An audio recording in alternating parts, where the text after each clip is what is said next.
Christmas వచ్చింది తెచ్చింది పండుగ తెచ్చింది వచ్చింది క్రిస్మస్ వచ్చింది తెచ్చింది రక్షణ తెచ్చింది క్రిస్మస్ వచ్చింది తెచ్చింది పండుగ తెచ్చింది వచ్చింది క్రిస్మస్ వచ్చింది తెచ్చింది రక్షణ తెచ్చింది అందరూ కూడా కోతులు పైకెత్తాలి అందరూ కూడా కోతులు పైకెత్తాలి వీడియో తీసి వాళ్ళందరూ కూడా ఎవరికి కూడా తీయాలని తెలియజేస్తున్నాను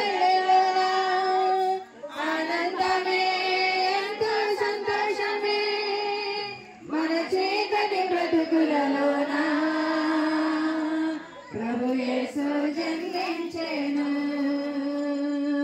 మన చీకటి బ్రతుకులలోన ప్రభు యేసు జన్మించెను రాండో వేడుక చేద్దాం కలిసి రాండో వేడుక చేద్దాం రాండో వేడుక చేద్దాం కలిసి రాండో పండుగ చేద్దాం వచ్చింది క్రిస్మస్ వచ్చింది తెచ్చింది పండుగ తెచ్చింది వచ్చింది క్రిస్మస్ వచ్చింది తెచ్చింది రక్షణ తెచ్చింది క్రీస్తు నేడు పుట్టెను క్రీస్తు నేడు పుట్టెను happy Christmas merry merry Christmas మంచిదండి ప్రభునందు దేవుని వారులారా గమనించండి ఈ సమయంలో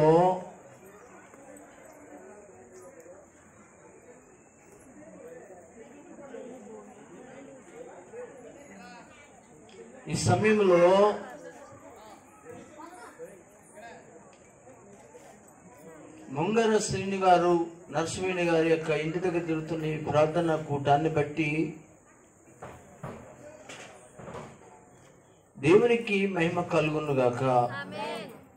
ఇక్కడ ప్రార్థనా కూటం అనేది ఇది ఇక్కడ దేవుని సన్నిధి ఉన్నదనేది అందరూ అర్థం చేసుకుని చక్కగా మీరందరూ దేవుని యొక్క మాటలు వినాలి అనే విషయాన్ని మీకు తెలియజేస్తూ ఉన్నాను.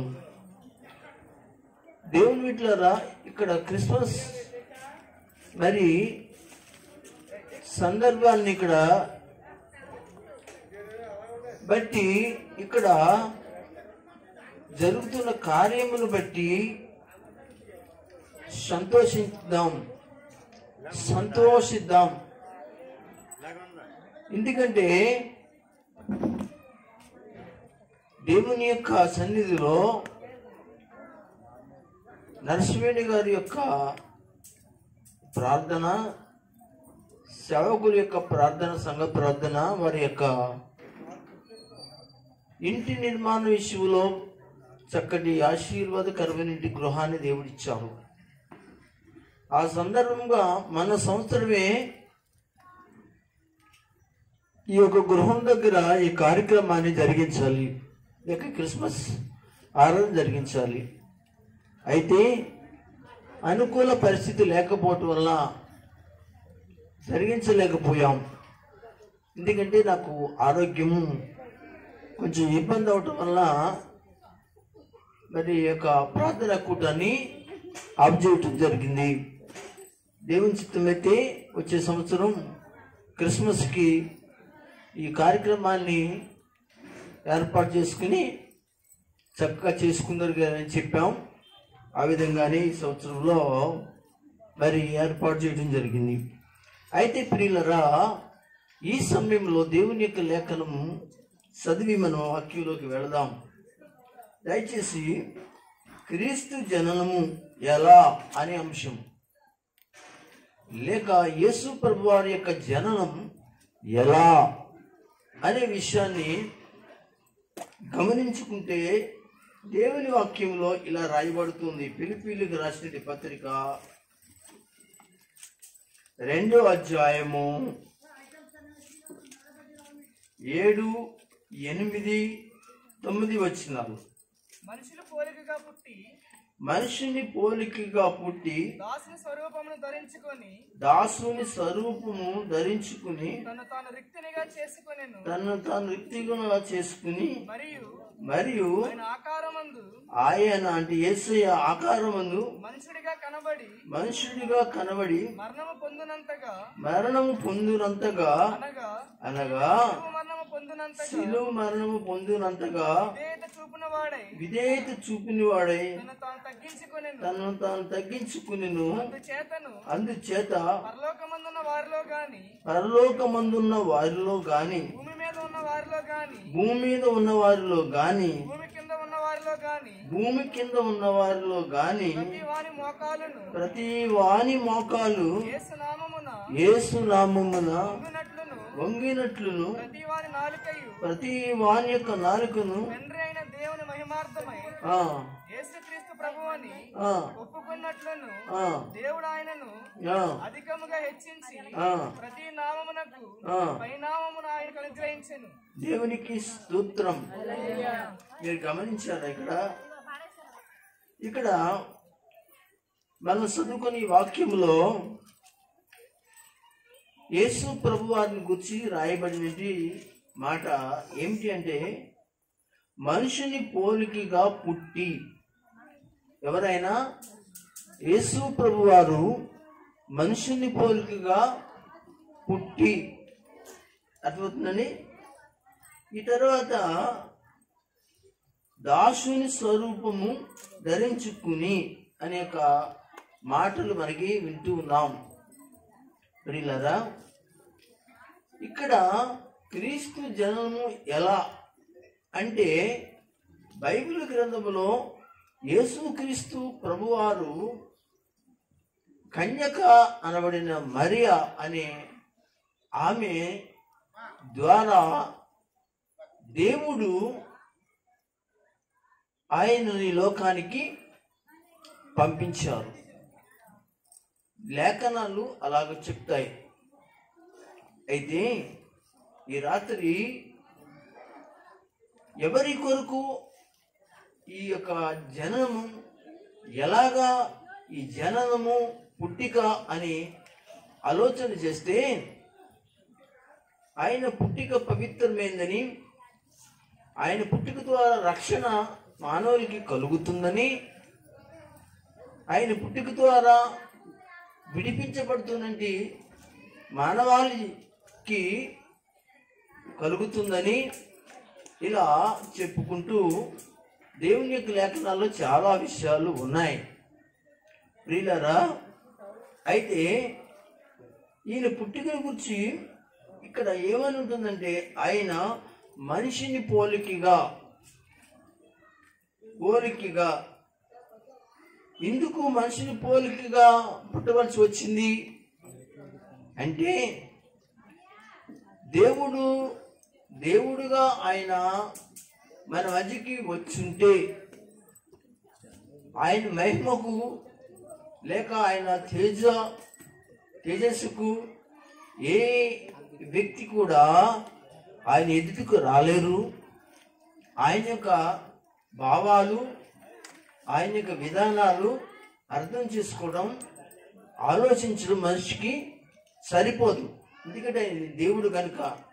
అందుకే మనుషులు అర్థం చేసుకోవాలి అంటే మనిషి రూపంలోనే రావాలి. దేవునికి స్తోత్రం. ఇప్పుడు పక్షులు ఉన్నాయి, జంతువులు ఉన్నాయి. వాటి భాష అనగా పక్షుల భాష పక్షులకే అర్థమవుతుంది, జంతువుల భాష జంతువులకే అర్థమవుతుంది. అలాగే మనిషి భాష మనిషికి అర్థమవుతుంది. ఆయన ఎందుకు వచ్చాడు, దేని కొరకు వచ్చాడు, ఏ పరిస్థితి కోసం వచ్చాడు అని ఆయన చెప్పాలి అని అంటే, ఆయన మనిషిగానే మనలో ఒకడుగానే జన్మించాలి. దేవునికి స్తోత్రం. అర్థమవుతుందండి. అప్పుడే ఆయన ఏం చెప్పనై ఉన్నాడు, ఆయన ఎందుకు వచ్చాడో, అసలు ఆయన ఎవరో అనే విషయాన్ని మనము మానవులుగా మనం అర్థం చేసుకోగలుగుతాం, ఆయనతో సహవాసం చేయగలుగుతాం, ఆయన దగ్గర కూర్చుని మాట్లాడగలుగుతాం, ఆయన యొక్క మాటలు మనము అంగీకరించగలుగుతాం. కనుక రకరకాల యొక్క విధానంలో వచ్చాడనుకోండి మనం అర్థం చేసుకోలేము. కనుక అందుకే ఆయన పరలోకం నుండి భూమి మీదకి వచ్చినప్పుడు ఎలా వచ్చాడు అని అంటే దాసుని స్వరూపం లేక మనిషిని పోలికగా ఆయన రావాల్సి వచ్చింది. ఇలాగ వస్తాడు చేస్తాడు అనే విషయాన్ని లేఖనాల్లో చాలా చోట్ల ఆయన వాక్యంలో చెప్పారు. ఎక్కడ దేవుని ఒక వాక్యంలో చదువుదాం, అందరూ కూడా చూద్దాం. యెషయా గ్రంథము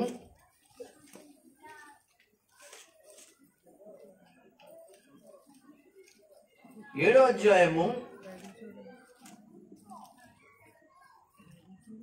14వ వచనాన్ని చదవండి. కాబట్టి ప్రభువు ప్రభు అంటే తానే ఒక సూచన చూపించబోతున్నాడంటే భూలోకంలో తెలియజేయబోతున్నాడంట. ఆలకించండి, కన్యక గర్భవతి అయి కుమార్ని కని ఆయనకు ఇమ్మానుయేలని పేరు పెట్టెను. అందరూ ఒకసారి స్తోత్రం చెప్పండి. మీకు అర్థమైందా? కన్యక అనే ఆమె గర్భం ధరిస్తుంది అంటే ఆ కన్యక బిడ్డని కన్నది అంటే దాని యొక్క అర్థం ఏమిటంటే ఇందాక చెప్పినట్లు మనిషి పోలికగా పుట్టి దాసుని స్వరూపం అంటే దాసులు అంటే మనమే భూలోకంలో ఉన్నవాళ్లే అనే విషయాన్ని చెప్పబడుతుంది. గనుక కన్యక గర్భవతి కుమార్ని కనెను. కన్యక ఎవరు అంటే యూదా గోత్రములు పుట్టిన మరియా. ఈ కన్యకను దేవుడు దర్శించి ఆమెని పరిశుద్ధాత్మ వల్ల ఏం చేశాడంటే గర్భవతి అయినట్లుగా దేవుడు దర్శించాడు. పుట్టబోయే శిశువు దేవుని బిడ్డలారా ఆలోచన చేయండి. పుట్టబోయే శిశువు పరిశుద్ధుడు అని చెప్పబడుతుంది.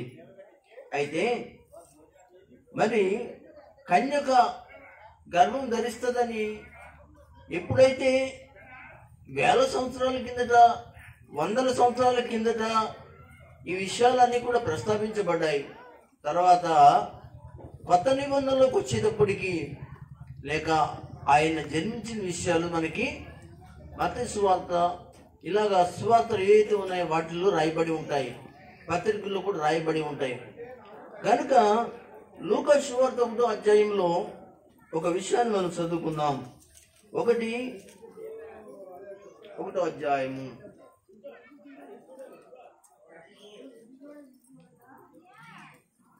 1వ అధ్యాయము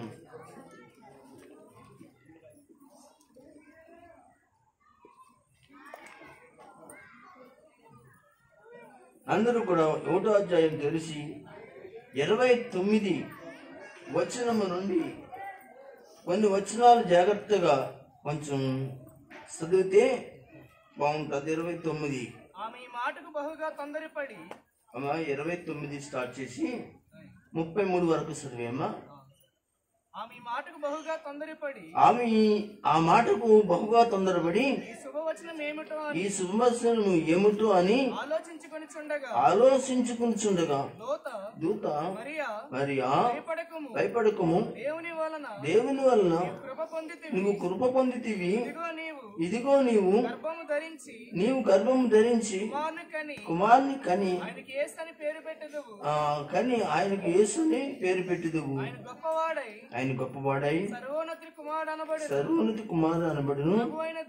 ప్రభు అయిన దేవుడు ఆయన తండ్రి అయిన దావీదు సింహాసనమును ఆయనకిచ్చెను. ఆయన యాకోబు వంశస్థులను యుగయుగములు ఏలును. ఆయన రాజ్యము అంతము లేనిదై ఉండునని ఆమెతో చెప్పెను. ఇక్కడ ఎవరిని దర్శించాడు దేవుడు లేక దూత దర్శించాలి అని మనం ఆలోచన చేస్తే కన్యక అయినటి మరియా ఒక రోజున దర్శించి మాట్లాడుతూ కన్యక అనబడినటి మరియతో, నువ్వు తొందరపడకు, భయపడకు, నీ గర్భమున మరి దేవకుమారుడైన వాడు పరలోకము నుండి దేవుడు భూలోకమునకు నీ గర్భాన్ని వాడుకొని నీ గర్భంలోనికి ప్రవేశించి ఆయన ఈ లోకానికి రక్షకుడుగా రాబోతున్నాడు. ఇలా చెప్పినందుకు నువ్వు భయపడక్కర్లేదు. ఈ యొక్క శుభవచనాలు చెప్పినప్పుడు తర్వాత దేవుడు అద్భుతంగా ఆమె యొక్క గర్భంలోనికి ప్రవేశించారు. అందరూ స్తోత్రం చెప్దామా? ప్రియమేంటి దేవుని బిడ్డలారా, కనుక క్రీస్తు జననము ఎలా అనే విషయాన్ని మనం గమనిస్తే ఆయన మానవాకారములో ఆయన వచ్చినట్లు ఫిలిప్పీలకు రాసిన పత్రికలో చూసాం. ఎలా వచ్చాడు అనే విషయాన్ని మనం చదివితే, ఇదిగో కొత్త నిబంధనలోనే లూకాసు సువార్త 29వ వచనము నుండి 33వ వచనముకు వాక్యములు మనకి చెప్పబడుతూ ఉన్నాయి. క్రీస్తు పుట్టును, క్రీస్తు పుట్టును, హ్యాపీ క్రిస్మస్. కనుక ప్రియమైన దేవుని వారలారా, ఇక్కడ క్రీస్తు జననము ఎలా అంటే ఇక్కడ మన వాక్యాల్లో ఇవన్నీ కనబడుతూ ఉన్నాయి. ఈ యొక్క వాక్యాలు కనబడుతున్నాయి. ఇంకా స్పష్టంగా మనం తెలుసుకోవాలి అనుకుంటే ఇక్కడ గలతీయులకు రాసిన పత్రికలో చూద్దాం ఒక మాట. గలతీయులకు రాసిన పత్రిక 4వ అధ్యాయం అనుకుంటున్నాను.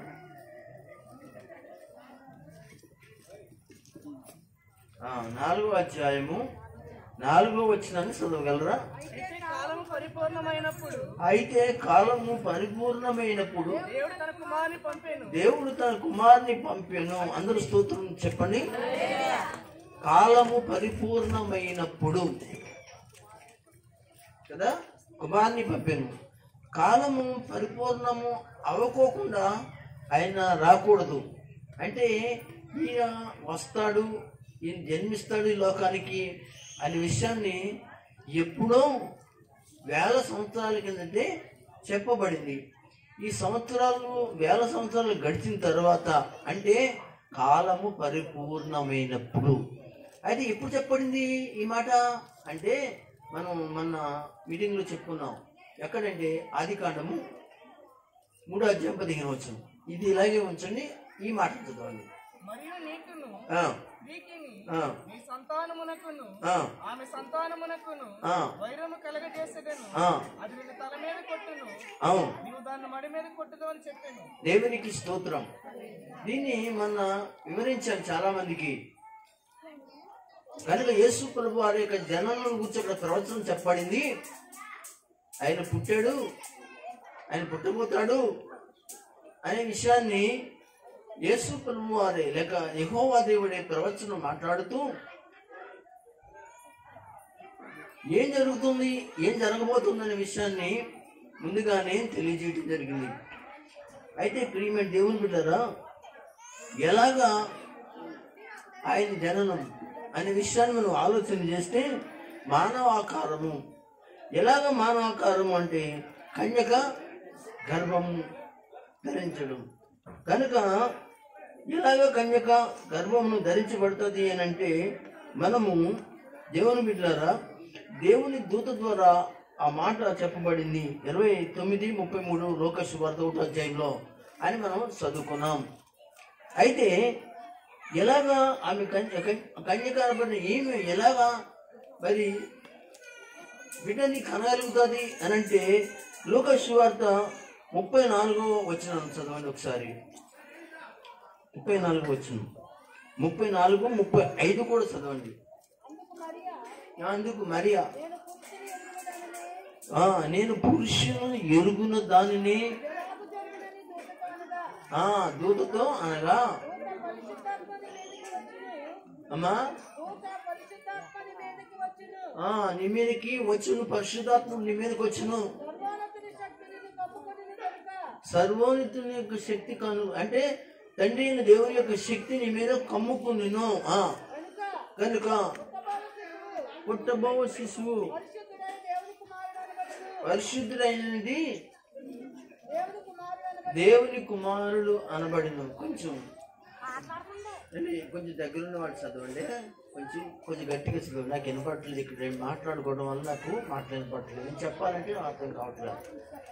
దేవునికి స్తోత్రం. అమ్మా ఇక్కడి నుంచి చెప్పండి, వెళ్తే అక్కడికి వెళ్ళి చెప్పండి, లేదా కూర్చోండి, నేనే చదువుకుంటాను, నేనే ముందుకు వెళ్ళిపోతాను. దేవునికి స్తోత్రం చెప్పండి. 2 చేతులు పైకెట్టి చెప్పండి, హల్లెలూయా హల్లెలూయా. కనుక ప్రియులారా, ఇక్కడ పరిశుద్ధాత్మ దేవుడు ఎవరిని కమ్ముకుంటున్నారు అంటే మరియ గారిని కమ్ముకుంటున్నారు. ఈ విషయాన్ని మర్చిపోకు. ఈ విషయం దేవుని బిడ్డలారా, మనము గలతీయులకు రాసిన పత్రికలో 4వ వచనంలో కాలము పరిపూర్ణము అయినప్పుడు, కాలం అంటే మనం ఏ కాలము ఆది కాండములో చూసాం.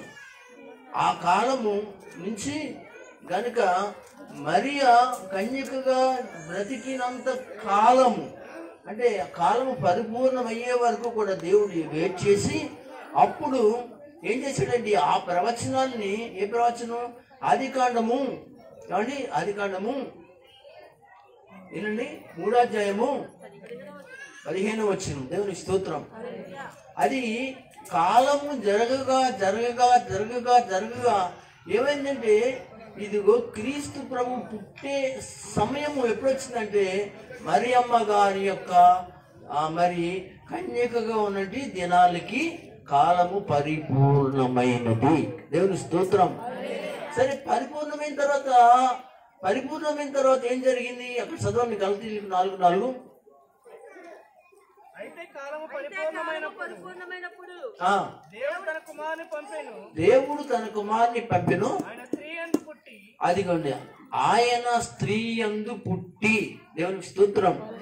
అక్కడే ఉన్నాడు. 15వ అధ్యాయము ఆది కాండము అనగా 3వ అధ్యాయము 15వ వచనంలో ఏమన్నాడు, నీకును నీ సంతానములకు, అంటే స్త్రీ సంతానములకు అక్కడ రాశాడు. దేవునికి స్తోత్రం.